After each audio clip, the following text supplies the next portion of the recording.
কলমি শাক নিয়ে আসা হয় শুধু পাখিদের জন্য। এক মোটা কলমি শাক নিয়ে আসলে সুন্দর 2 দিন যায়। কালকে রাতে সাহেব নিয়ে আসছে এই যে কলমি শাক আমার পাখি সোনাদের জন্য।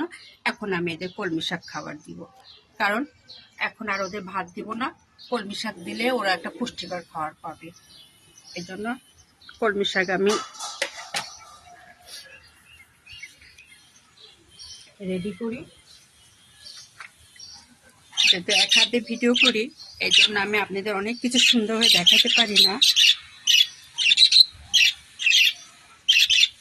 আয় দাঁড়াও, আমি তোমাদের কলমি শাক খেতে দিব।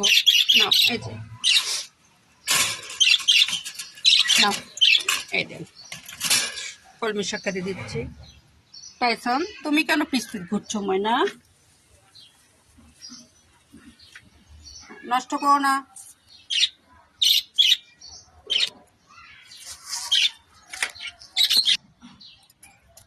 কোথা থেকে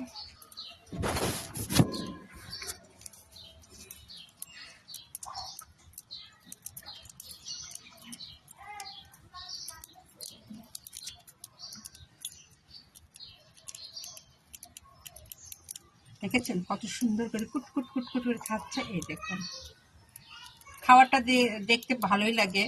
এই দেখুন, আর এই জন্য আমি ওদের খাবার দিয়ে একটু দাঁড়িয়ে থেকে ওদের খাবারটা আমি দেখি, আমার কাছে ভালো লাগে।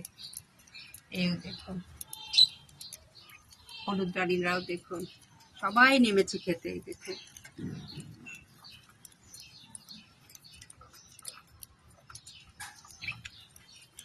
এও তার সঙ্গে আমার বাচ্চারাও এই দেখুন, টাইসন হাত দিয়ে তুলে তুলে খাচ্ছে কাছে নিয়ে নিয়ে। এই দেখুন, আর অরোয়া দেখছে বাইরের প্রকৃতি।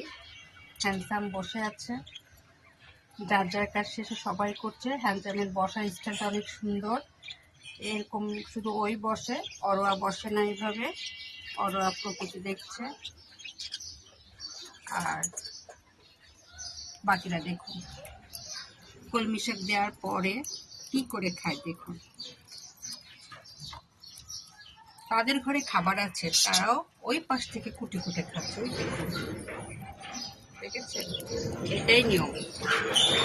কিছু মানুষ আছে নিজের ঘর থেকে পরের ঘরের খাবার খেতে পছন্দ করে, এদের পর খাওয়া বলে আমাদের দিনাজপুর ডিস্ট্রিক্টে। এদের এর অবস্থা তাই হয়েছে। এই দেখুন, ওর ঘরের খাবার কত আছে, কিন্তু সে ওর ঘরের খাবার খাবে না। ও এই এই এদের ঘরের খাবারের জন্য পাগল হয়ে গেছে।